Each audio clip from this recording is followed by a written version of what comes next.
সামৰণি পৰিল হাৰিয়ানা আৰু জম্মু কাশ্মীৰৰ নিৰ্বাচন। হাৰিয়ানা আৰু জম্মু কাশ্মীৰত হ'ব কাৰ চৰকাৰ? কিহৰ ইংগিত দিলে এক্সিট পোলে?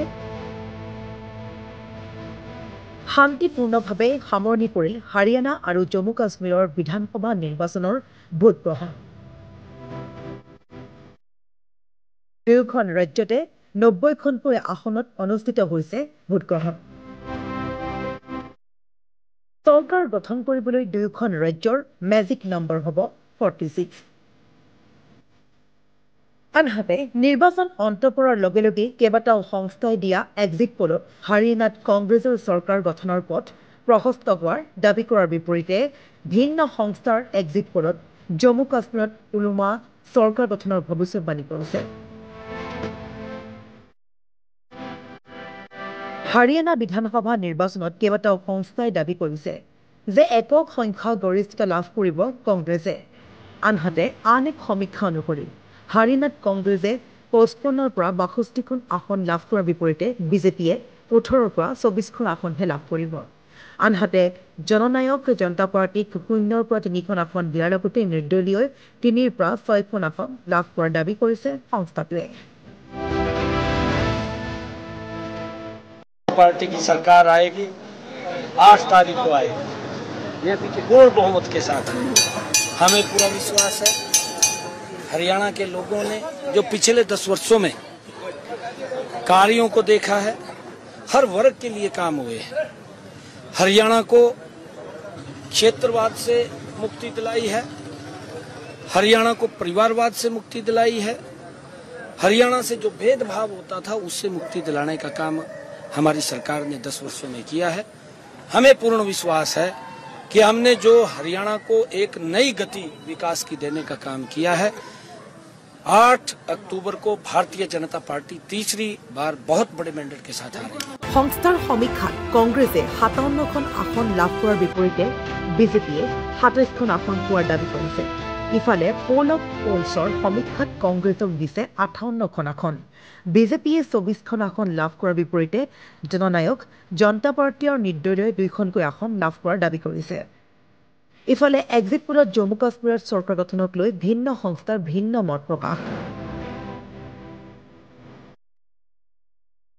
ভিন্ন সংস্থাৰ এক্সিট পোলত চৰকাৰ গঠন হোৱাৰ ইংগিত দিয়া হৈছে আৰু সেই অনুসৰি বিজেপিৰ পক্ষত 25খন আসন থকাৰ বিপৰীতে কংগ্ৰেছে লাভ কৰিব 12খন আসন। এয়া হৈছে আন এক এক্সিট পোলৰ ধাৰণা। নেশ্যনেল কনফাৰেন্সক 15খন আসন দিয়াৰ লগতে আন এক PDFক আসন দিছে 28খনকৈ আন এক সংস্থাই। তাৰ সমান্তৰালকৈ অন্যান্য নিৰ্দলীয় 7খন আসন পোৱাৰ ভৱিষ্যতবাণী কৰিছে এই বিশেষ সংস্থাটোৱে। আনহাতে পিপুলছ পালছৰ এক্সিট পোলত কংগ্ৰেছ আৰু নেশ্যনেল কনফাৰেন্সে একক সংখ্যাগৰিষ্ঠতা লাভ কৰাৰ দাবী কৰিছে। কংগ্ৰেছ আৰু নেশ্যনেল কনফাৰেন্সে 46ৰ পৰা 50খন আসন পোৱাৰ দাবী কৰিছে আৰু সংস্থাটোৱে বিজেপিক দিছে 23ৰ পৰা 27খনকৈ আসন। আনহাতে PDPয়ে 7ৰ পৰা 11খন আসন পোৱাৰ ভৱিষ্যতবাণী কৰিছে সংস্থাটোৱে। অন্যান্য দল আৰু নিৰ্দলীয় 4ৰ পৰা 6খন আসন লাভ কৰাৰ দাবী কৰিছে।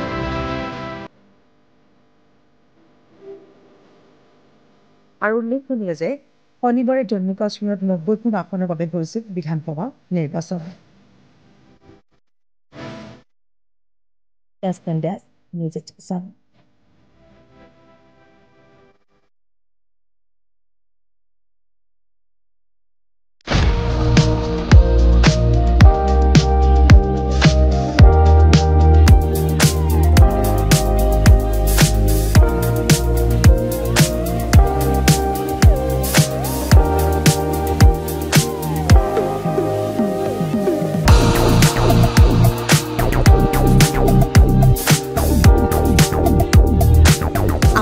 প্ৰয়োজন হৈ আছিল নেকি furniture?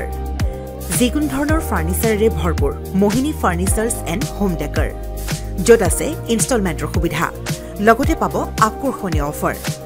Sofa, dining table, bed, mattress, wallpaper, office furniture, painting and home automation, modular kitchen, interior ডিজাইনকে ধৰি সকলোখিনি উপলব্ধ। গতিকে দেৰি কিহৰ? আজিয়ে যোগাযোগ কৰক 9678 538081 অথবা 9085595514 নম্বৰত ঠিকনা VIP road magazine opposite royal palace বিভাগ ভৱন গুৱাহাটী।